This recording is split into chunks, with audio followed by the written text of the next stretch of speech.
Every big decision starts with a morning that feels full of possibility. But when the numbers pile up, confidence can feel just out of reach. That's when the right guide walks in and changes the whole day. Actually review and compare your financial statements and see what changed, and the story begins to speak.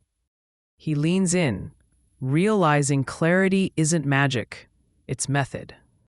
Next comes structure. See each line's weight, and priorities reveal themselves. When everything becomes comparable, the chaos finally starts to shrink. Then, ratios turn raw figures into signals he can actually act on.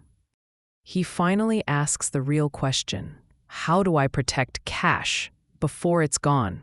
She answers with foresight: track what's late, and surprises lose power.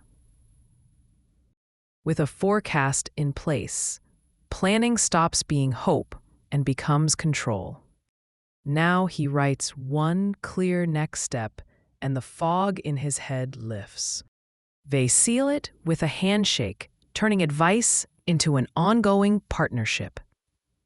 Alone again, he looks ahead, seeing opportunity where stress used to live. Back at the desk, he organizes the facts and leads with informed calm.